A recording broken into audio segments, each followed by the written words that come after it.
आज जो है अब हम स्टार्ट कर रहे हैं बायोलॉजी और फर्स्ट चैप्टर है बायोलॉजी का introduction to biology. Biology start करने से पहले मैं आपको बताती हूँ साइंस, क्योंकि बायोलॉजी किसकी ब्रांच है? साइंस की। तो साइंस हमने क्लास 1 to 8 तक पढ़ा है। साइंस क्या होता है? Science is the study of nature, यानी नेचर की स्टडी, हर चीज जो है हमारे आसपास जो है वो साइंस है। तो बायोलॉजी की भी 3 सब ब्रांचेस हैं, बायोलॉजी, साइंस की, बायोलॉजी, केमिस्ट्री एंड फिजिक्स। आज हम स्टार्ट कर रहे हैं बायोलॉजी। बायोलॉजी क्या है? बायो मीन्स होता है बेटा लाइफ, ये बायोलॉजी और बाकी हम आगे जो मैं वर्ड डिस्कस करूंगी ये हमारे ग्रीक वर्ड्स कहलाते हैं। यानी साइंस के बुक्स में आप जो वर्ड्स पढ़ते हैं उसमें मोस्टली जो है वो ग्रीक वर्ड्स होते हैं। उसको हम सिंपल लैंग्वेज में मैं आपको बताती हूँ कि इंग्लिश में उसे क्या कहते हैं। तो बायो मीन्स होता है, बायो ग्रीक वर्ड है, इसके मीन्स होते हैं लाइफ, और लॉजी मीन्स होता है स्टडी, यानी it is a branch of science in which we study about life and living thing. अब लॉजी वर्ड है, स्टडी है, ये बहुत सारी ब्रांचेस ऑफ साइंस में जो शामिल होगा। तो आप याद रखिएगा जब भी लॉजी का वर्ड आएगा इस मीन्स होता है स्टडी।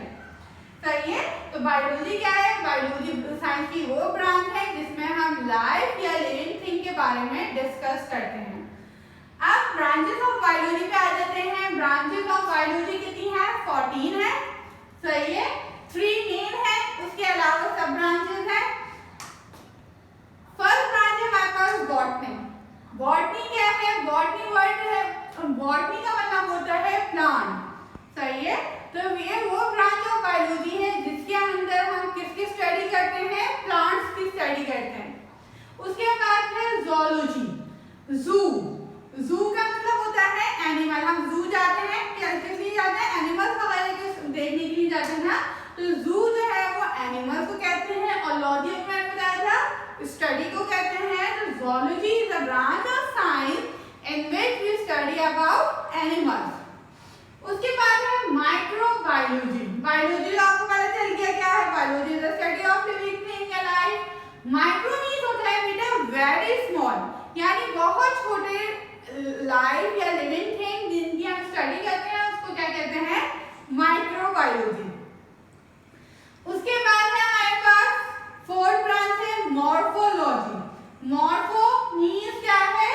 Shape, shape. फिर ऑलॉजी मीन्स होता है स्टडी, यानी हमारी शेप की स्टडी, यानी हमारे एक्सटर्नल ऑर्गन की स्टडी, एक्सटर्नल बॉडी की स्टडी जो है वो क्या कहलाती है? मॉर्फोलॉजी। यानी हमारे बाहर की, अगर हम बॉडी की बात करें, हमारे हाथ है, नाक है, माउथ है, तो ये तमाम एक्सटर्नल है, बाहर की साइड पर, तो इसकी स्टडी क्या कहलाती है? मॉर्फोलॉजी। अब इंटरनल स्ट्रक्चर यानी एनाटॉमी। एनाटॉमी का मतलब एना मीन्स होता है अब, टॉमी मीन्स होता है कट, यानी जब हम कट करते हैं तो कट करने के बाद अंदर के ऑर्गन्स नजर आते हैं जिसमें हमारे हार्ट है, लंग्स है। तो उन तमाम की स्टडी क्या कहलाती है? एनाटॉमी कहलाती है। यानी इंटरनल स्ट्रक्चर की स्टडी क्या होती है? एनाटॉमी, और एक्सटर्नल स्ट्रक्चर की स्टडी क्या होती है? मॉर्फोलॉजी। सही है। नेक्स्ट है हमारे पास हिस्टोलॉजी। हिस्टो मीन्स क्या है? टिश्यू। लॉजी मीन्स है स्टडी, यानी the study of tissues is called histology. सही है। उसके बाद है साइटोलॉजी। साइटो मीन्स होता है सेल, यानी सेल की स्टडी, सेल के फंक्शन, सेल किस तरह वर्क करता है, सेल के अंदर क्या क्या चीजें होती हैं, वो तमाम जो है उसकी स्टडी है वो क्या कहलाता है? साइटोलॉजी कहलाता है। देन हमारे पास number 8 branch of science biology की, वो है फिजियोलॉजी। फिजियो मीन्स होता है फंक्शन, यानी अब हमारी बॉडी के अंदर हार्ट है, लंग्स है, वो किस तरह से फंक्शन करते हैं। तो फंक्शंस की स्टडी, यानी किस तरह से वो वर्क करते हैं, उनकी स्टडी जो है वो फिजियोलॉजी कहलाती है। सही है। उसके बाद है हमारे पास नंबर 9 इकोलॉजी। इको मीन्स होता है बेटा एनवायरनमेंट, होम। अब एक एनवायरनमेंट क्या होता है? हमारा माहौल। अब आप स्कूल आते हैं, स्कूल और घर में क्या फर्क है?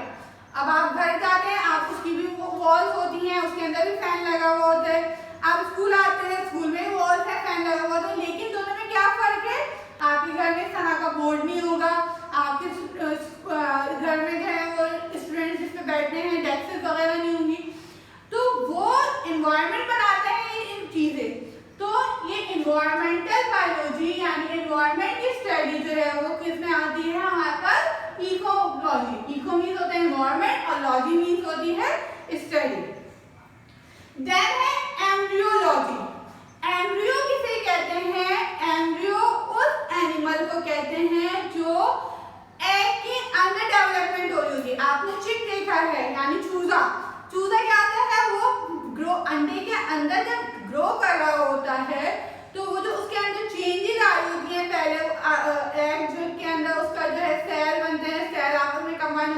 बनते हैं, फिर उसके आहिस्ता आहिस्ता ऑर्गन्स बनते हैं।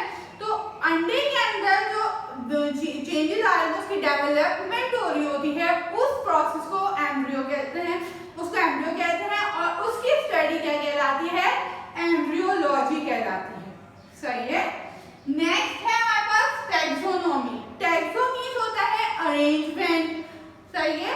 हम जो है एनिमल्स को उनके ग्रुप के हिसाब से, उनके कैरेक्टरिस्टिक के हिसाब से अरेंज करते हैं, तो उसे कहते हैं, अरेंजमेंट के हिसाब से एनिमल्स को जो स्टडी करना वो कहलाती है टैक्सोनॉमी।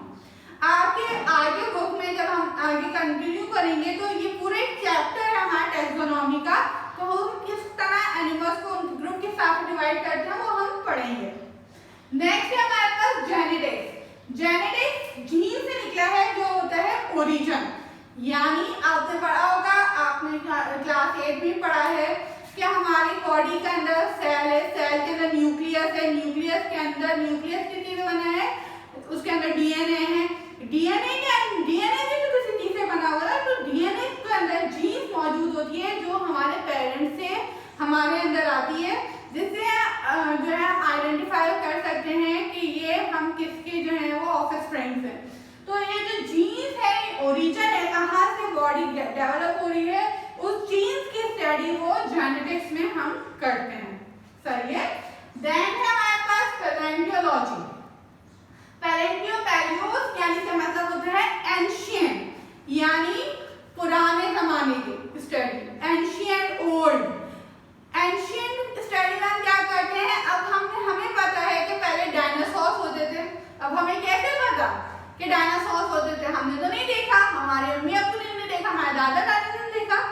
तो उनके क्या होते हैं बेटा, अब आप फॉर एग्जाम्पल कोई नया फ्लोर बने और उस पर आप चलते हुए चले जाते हैं, अक्सर कभी बिल्ली चलती थी, उसके फुटप्रिंट्स वहां पर रह जाते हैं। सही है। उसके फुटप्रिंट रह जाते हैं। अब जब 100 साल बाद, 1000 साल बाद क्या होगा कि अगर बिल्ली यहाँ से खत्म हो गई, दुनिया से खत्म हो गई, लेकिन जब लोग उसको स्टडी करेंगे बोलेंगे ये किसके फुटप्रिंट है, तो उससे वो पूरी स्टडी करके निकालते हैं कि इसी तरह डायनासोर के बारे में भी हमें पता चला। तो यानी पुराने जमाने की ओल्ड स्टडी जो है, एंशिएंट स्टडी जो है, वो हम पैलेंटियोलॉजी में स्टडी करते हैं। उसके बाद है biotechnology. Bio means life, techno means technical, logy means study, यानी वो स्टडी जिसके जरिए हम टेक्निकल चीजें यूज करते हैं, हम स्टडी करें। यानी अब एक्सरे मशीन है, वो हमारे लिए इम्पोर्टेंट है। तो ये तमाम रेडियोलॉजी है, तो ये तमाम जो है टेक्निकल चीजें जिसमें हम स्टडी करके जो है अपनी लाइफ को इजी करें, उसको समझें, तो बायोटेक्नोलॉजी में आता है। तो ये 14 ब्रांचेस ऑफ बायोलॉजी है। और उसके बाद मैंने बायोलॉजी के बारे में आपको बताया। अब ये आपके पेपर में किस तरह आता है कि आप 9 के स्टूडेंट हैं, आपको ये मैंने टॉपिक वाइज समझा रही हूँ। अब आपके बोर्ड के पेपर में किस तरह आएगा बेटा, तो आपके बोर्ड के पेपर में क्वेश्चन इस तरह आ सकता है कि define biology and right the name of all branches of biology. आप बायोलॉजी की डेफिनेशन लिखेंगे और सिर्फ इन तमाम ब्रांचेस की नेम्स लिखेंगे। लेकिन इसके अलावा भी और तरीके आने के, आपके पास अब आ जाएगा डिफाइन, मॉर्फोलॉजी, पैलेंटियोलॉजी, एम्ब्रियोलॉजी। तो अब आपको सिर्फ उनकी डेफिनेशन, यानी आपको ये पूरा टॉपिक अच्छी तरीके से याद करना है, कवर अप करना है, समझना है, ताकि अगर आप कहीं भूल जाए तो माइक्रोबायोलॉजी की आपने डेफिनेशन याद करना भूले, लेकिन आपके जहन में होगा माइक्रो किसे कहते हैं, बायोलॉजी कैसे कहते हैं, तो आप अपने पास से डेफिनेशन बना सकते हैं। तो आप इसको अच्छी तरीके से समझिए और इसका इसको अच्छी तरीके से स्टडी करिए ताकि आप पेपर इजीली दे सकें। आई होप आपको ये टॉपिक अच्छी तरीके से समझ में आ गया होगा। नेक्स्ट टॉपिक के साथ फिर